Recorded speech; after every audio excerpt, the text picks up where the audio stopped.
In this episode, the entire story revolves around Ichigo's mom and his dad, delving into how they met and uncovering some crucial truths. One thing becomes clear. No matter how much someone tries, if they fail once, they fail completely. Passing is the only thing that matters. A flashback shows several squad members appearing, and it becomes evident that Squad 0 has also entered the scene. Although it is not explicitly stated how many people have arrived, it is clear that Squad 13 is involved. The narrative shifts to Ichigo's father, Isshin, who is seen standing in front of Kurosaki Clinic, appearing tense. When Isshin's father comes outside, he leaves abruptly. It is revealed that Isshin was once a captain, and he is now reminiscing about the past. The flashback takes us to a time when mysterious deaths of Soul Reapers were reported, prompting Isshin to investigate. Meanwhile, an experiment is underway where artificial brains are being used to create new monsters. During the investigation, Isshin encounters a formidable hollow that is far stronger than expected. As he fights, Masaki Kurosaki, a Quincy, senses something amiss and rushes to the scene despite being warned to stay away. When Isshin is severely wounded, Masaki intervenes, showcasing her immense power. She fires an arrow that ultimately destroys the monstrous hollow.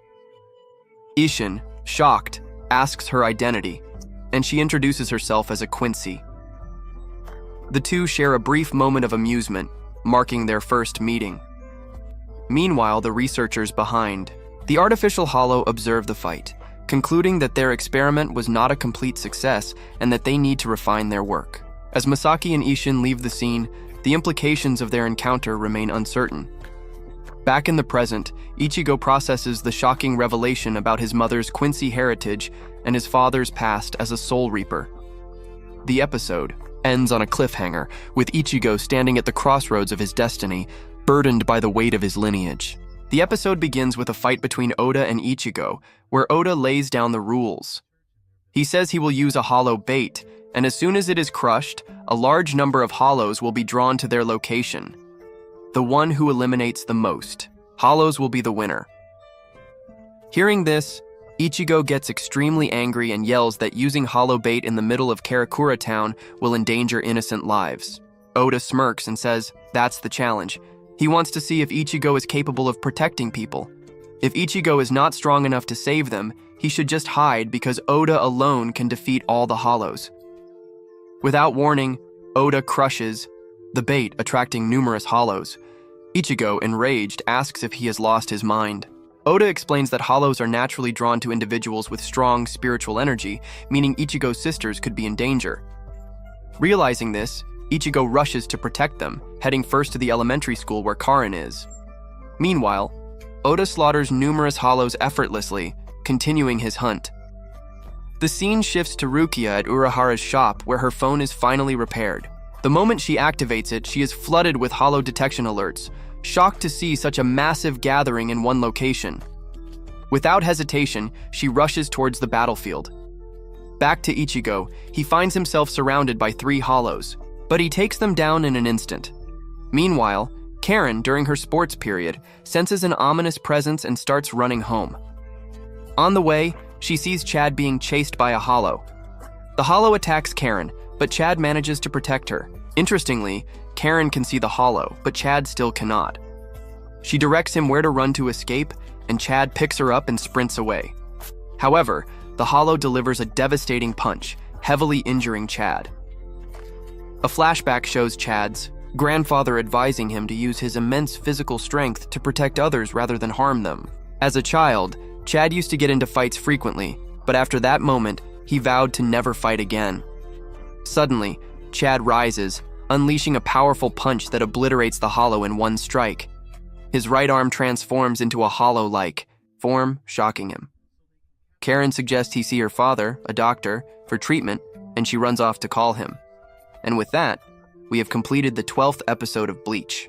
The episode begins with Ichigo being summoned by his grandfather in a dark room, where he finds himself once again. The captain there tells him that he must prove himself worthy once more. Meanwhile, we are shown various human rights type situations, where the characters are told to go and fight, and the moment they hear this, they immediately surrender.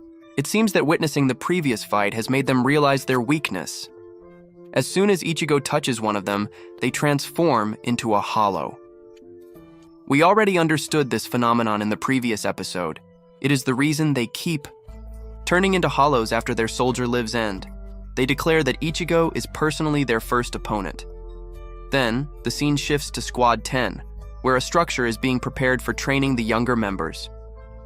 At that moment, Captain Hitsugaya enters. He states that he needs to improve his fighting skills because his Bankai has been stolen. Hearing this, the squad members are shocked.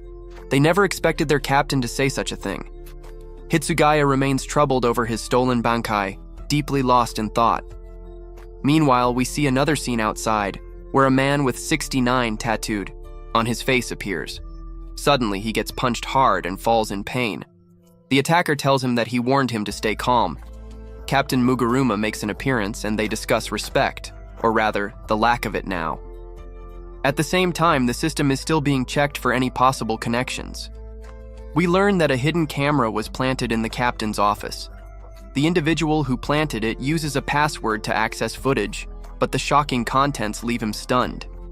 Meanwhile, we see a girl training. On the other side, Captain Soifan arrives to meet the Great Elder. She seeks to learn a secret technique to protect herself and the Soul Society. However, the Great Elder laughs, saying she cannot learn it because of her reckless past actions. Before she became a captain, she made several childish mistakes. Their conversation turns into a confrontation, but the scene cuts away. Back to Ichigo, he is surrounded by what seems to be hollows, but they are actually part of the sword forging process.